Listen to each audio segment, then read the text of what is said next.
What is up, everybody? It is Alex from Heavy New York calling from the quarantine zone again. And this time we are here with Loz Campbell. Thank you so much for being here today. It's great to have you here. Yeah, it's great to chat to you. Thanks for having me. Yeah, anytime, anytime. So I just heard the new single, What Are You Doing It For? Absolutely amazing single. Is this maybe like a clear representation on the direction that you're further engaging in your musical journey, or are you going to experiment a lot further? Um, Thank you, by the way. I'm glad you like the track. But yeah, I think we're definitely going to go down this sort of route. I think it's sort of similar to like a Blackstone Cherry sound, and so rock blues. Try not to pigeonhole ourselves into blues because it can be a bit, a bit of a tight pigeonhole. But yeah, rock blues is definitely what we're into. Yeah. And that was something that you've always wanted to do, or were you kind of like exploring into a lot of different other musical territories before ultimately picking this? I started off sort of acoustic just because I didn't have a band, but I always definitely wanted to be in a rock band, and I love blues music anyway, so I think that's why that seeps through as well. Yeah. Was there like a specific inspiration or a specific artist that you looked up to that ultimately kind of made you gravitate towards this? Is there like a huge inspiration that you hold? Inspiration wise, I take it from everybody. I've got a Spotify playlist full of thousands of artists and CDs stacked up upstairs. So I can't really pinpoint it to one, but a couple of my major ones from sort of my younger years would be Taylor Momsen from The Pretty Reckless, Lizzie Hale from Hailstorm, Soundgarden, obviously, Nirvana. So they're sort of what I just started to listen to as we were coming into my teenage years, and wanted to be in a band after that, really. Yeah, I thought a little bit of I don't know if she was at all an inspiration, but I thought a little bit of Shirley Manson. I kind of see some of that in your voice a little bit. Ah, Yeah, her work yeah, is yeah, I amazing. love Shirley Manson. Yeah, I saw them a couple of years ago, actually. Oh, really? I've yet to see them, and I consider Shirley Manson to be like the queen of rock and roll. Like, how was Garbage live? Oh, amazing! You know, she must be well into her 50s now, I think. So, I mean, they put on one hell of a show, definitely. Yeah, she again. I consider her the queen of rock and roll, 100%. Agreed. Yeah. For your songwriting process, like in a way, do you mainly take input from a lot of other musicians, or is what we're hearing in your music strictly your vision and strictly your ideas? I do most of the writing, yeah. I take it to the band and they sort of put their parts to it, so drum and bass. Um, Particularly, my drummer is fairly new. He joined just before lockdown. Bless him. That's such a bad time to join a band. But we work really well together. We really bounce off each other like I've never bounced off any other drummer before. Um, so it is mainly my ideas, and then we take it into the studio. We work with this amazing producer called Tom Gittins down south, and he helps us with the arrangement of things as well. Oh, that's awesome. So you kind of have the best of both Yeah. worlds. And your drummer joining right before lockdown. There's no excuse. There's plenty of time to practice at this time. Do you take inspiration from like a lot of multiple sources? Do you mainly write based on like past experiences, or like has do you kind of take inspiration from multiple sources, like both personal, internally and externally? Um, I take it from sort of current things that have happened to me. For example, if something's frustrated me that particular day, I'll write it down in a song. Or if like I'm going through a heartbreak, I'll pop that down in a song as well. And so it really is my personal emotions, I think, that are coming across. Okay. And does that emotion come out of nowhere sometimes, or do you almost have to like force yourself to feel it in a way in order to get that songwriting coming? That's a good question. No, I never force it. If I don't write a song for 6 months, that's because I've not felt extreme emotions for 6 months. But to be honest with you, I am quite an emotional person, so I do feel extreme emotions more than 6 months at a time. Yeah, I think you So have. that's good for the songwriting. Yeah, you kind of have to be a bit of an emotional person in order to Yeah. get that creativity flowing. I mean, an artist with no emotions, I think I could just picture that being the same note, sustained the entire time. Yeah, that's a good way to put it. Yeah.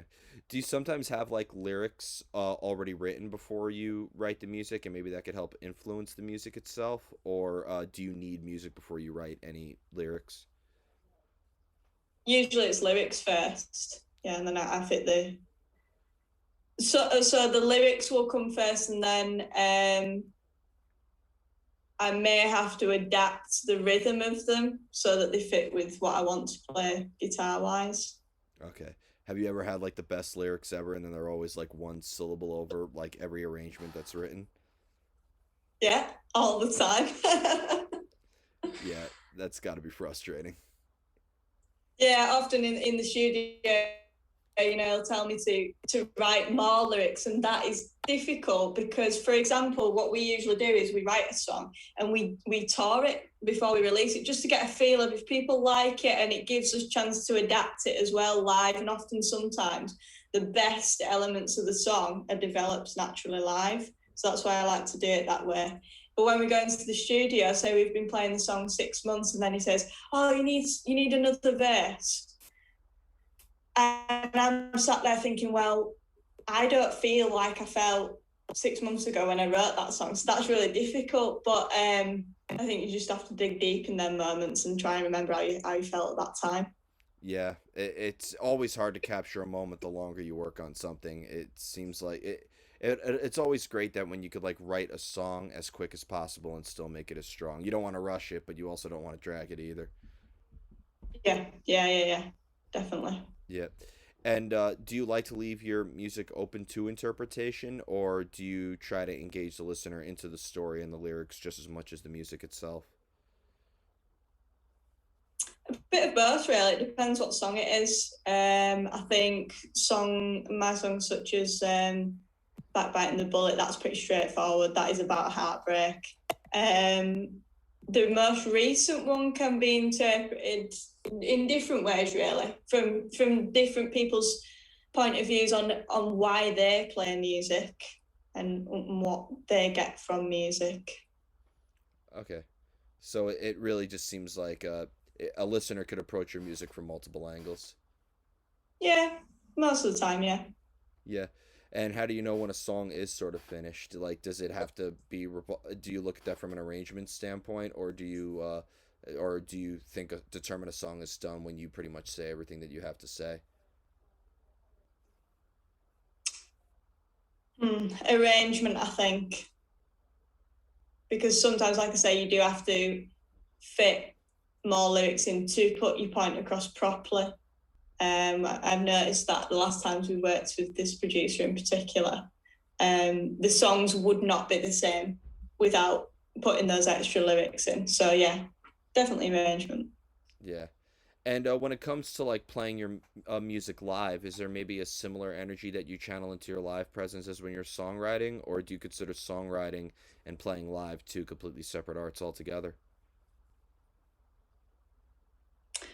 They are different, but they both have to work together, because if you write an amazing song that you cannot play live, then what's the point of it? Because people want to hear, most of the time they want to hear it live, and they want to hear it played well live. So that's something I always take into consideration when writing. Is I play rhythm and lead guitar, but I also sing, as we know. So I've kind of got to think, right, well, when I'm in the studio, I'm doing this awesome solo and all these little guitar parts, but how am I going to make that sound just as big live? And then I've got to come away and sort of pick the best bits out of what I've done and mash them all together and go for it live, really. Yeah. Do you almost like have to practice like stage presence or like crowd interaction as much as you would practice the music itself and as well? Because having an audience there is probably the biggest difference than when you're practicing.